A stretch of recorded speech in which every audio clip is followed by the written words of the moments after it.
Hey guys, welcome back to the channel.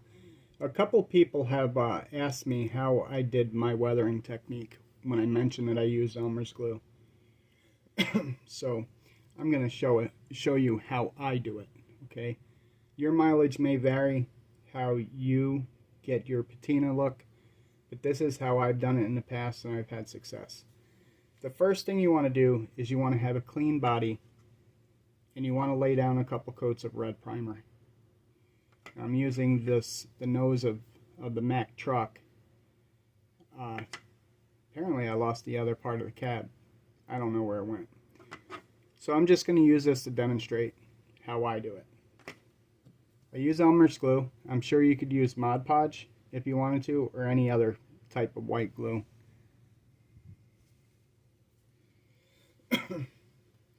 So I'm going to put some glue in my paint palette, and how I'm going to apply it is I'm going to use a makeup sponge. So you can rip the sponge so it's random,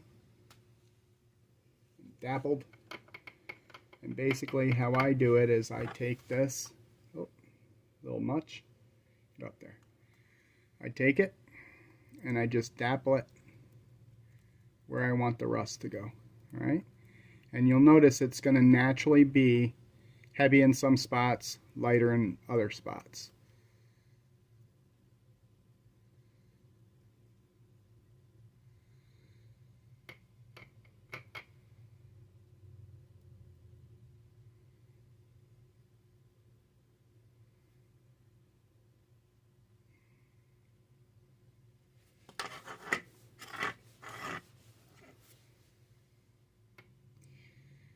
Now once you get your glue applied, it's just a waiting game. And you really want to wait until this hardens up on you. You know, you want to get it to dry. You don't want to start messing with this stuff when it's wet. So we're going to leave this sit until this dries, and then the next process is spraying gray primer over the top. So stay with me. Okay, so the next part of the process is gray primer. Now I want to backtrack a minute here. You don't necessarily have to use a spray red primer. You could do this with craft acrylics as well. And if you want to get in here and you want to get a little bit more depth and detail, you can use different shades of browns and maybe some yellows, maybe some deep red, what have you. Anything that resembles rust, okay? And then when you do your primer coat and then you do your light dusting of your color coats, and then you go and you scrub this off, that's going to remain and it'll look like rust underneath. So I want to make this clear. Some people are going to say, well, why use a red primer than use this? Well, what's going to be left is the red primer. And when you have a car body, a steel car body, that has weathered to the point where there's no longer any paint on the metal surface, it's going to start rusting over, okay?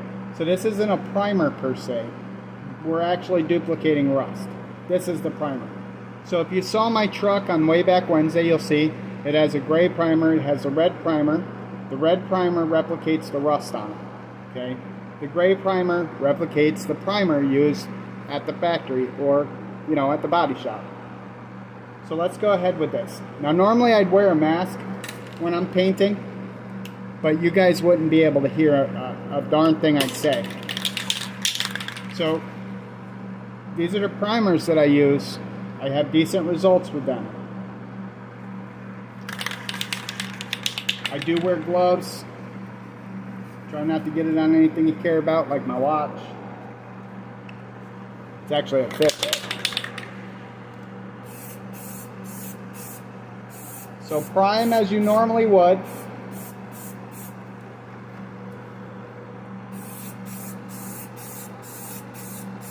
You'll probably want to do a couple good coats, but for this tutorial, I'm just going to blast it on there. Okay, get yourself some good coverage.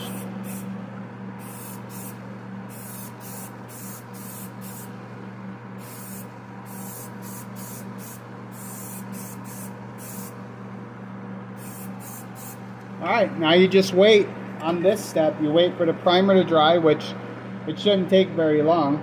And then once the primer's dry, you pick your color coat, and then you mist one or two good mist coats over the primer. You don't want to spray it too heavy. If you spray it too heavy and you have too much of a color coat, you're going to have a hard time when you get this in there under tap water. You're not going to be able to get that glue to loosen up and wash away. So when you do your color coats, you don't want to do it that heavy. Now you might say, well, you just blasted that with primer. Why is that, why is that okay with the primer? I don't know. I can't answer that question, but the primer seems to lift a whole lot easier than an enamel or a lacquer color coat. So maybe you guys know the answer to that better than I do. Now, like I said, we'll let this sit for a little while, and then we'll come back and we'll spray our color coat on there.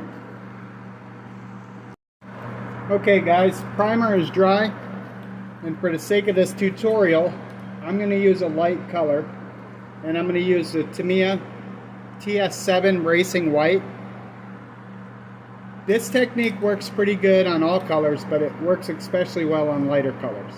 So I want this to pop so you guys can see what happens when we do this. So I'm going to use the lighter color.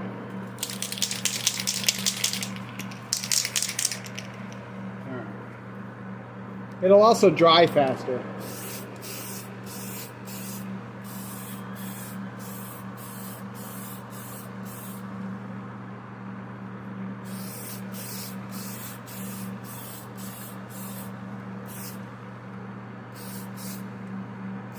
Okay, so you can see how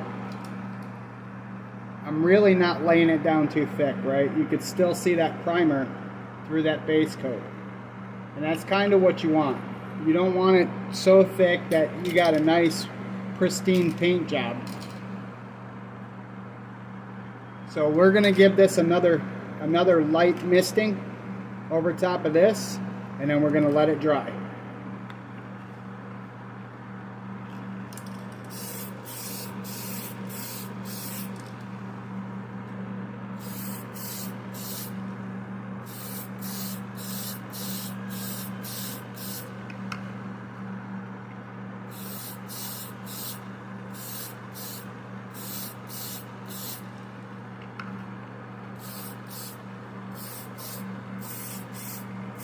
Notice how far away I'm spraying too.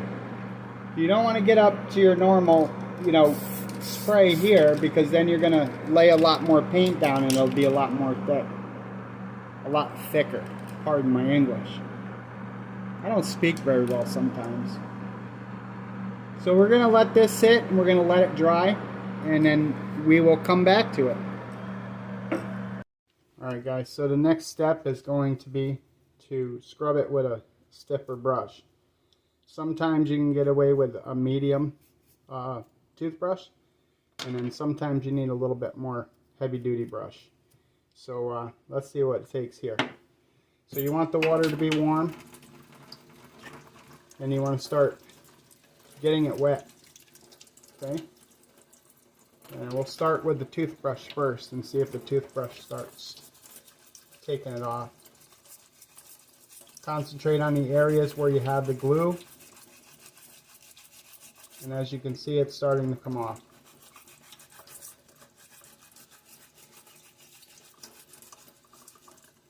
Speed this up. We'll use a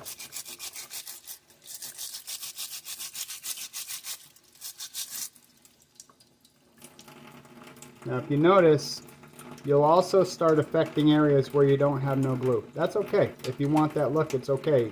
The rust is not just going to be isolated to that one area.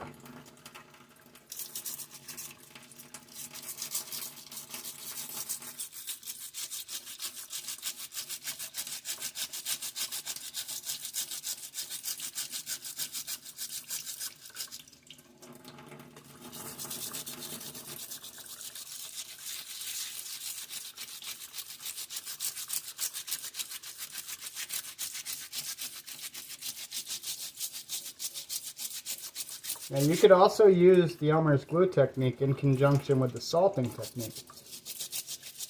You want to get yourself some table salt, maybe some Himalayan salt, maybe even some rock salt, and break it up in different size granules.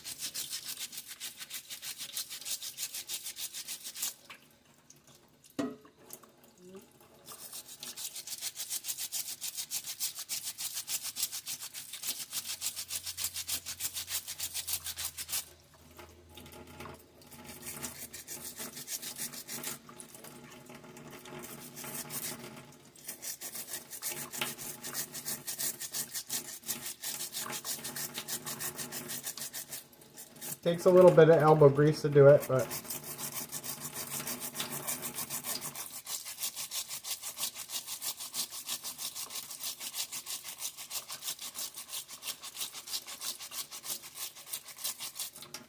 pretty much getting the idea of what needs to be done here.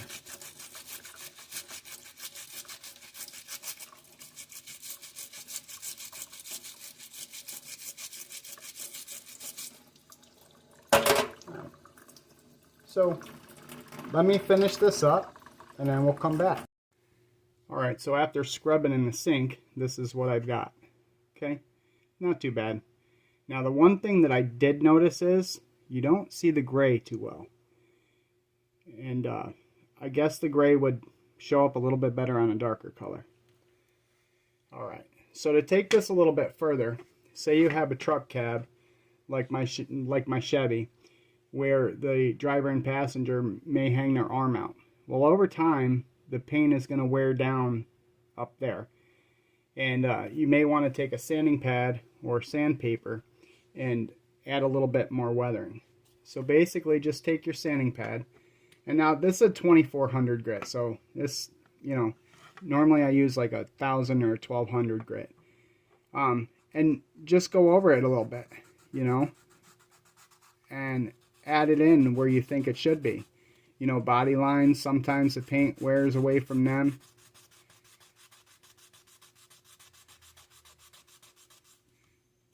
You know, 2400 grit's probably a little bit too fine, but it'll work.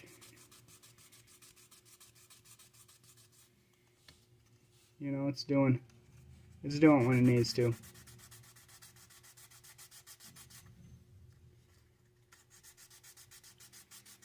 I would definitely recommend 1000 to 1200 grit. Okay, so that's all it takes. Just play with it a little bit. It doesn't have to be perfect. It's rust. You're making a wrecked vehicle, right? So it doesn't have to look pristine. Rust looks ugly. It comes in all different configurations, right? So, and that's all you got to do. You just play with it a little bit. And till you get satisfactory results.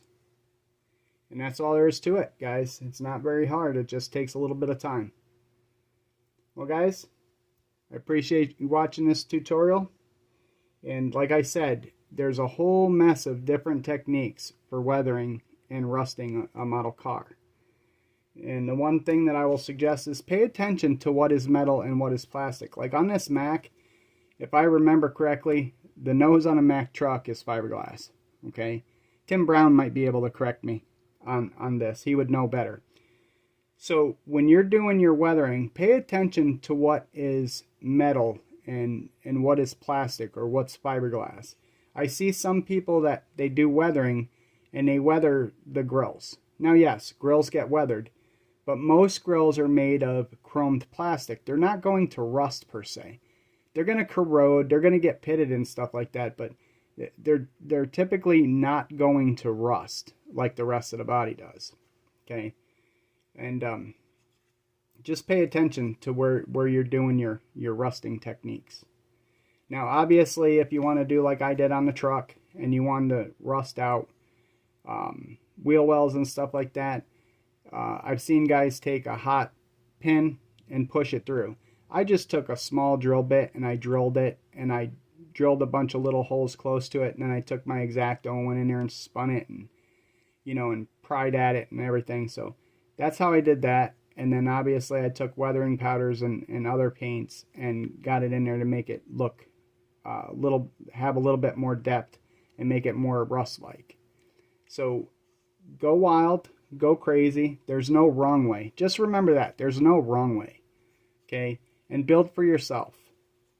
Thanks for watching my video today. I hope you guys have a fantastic day.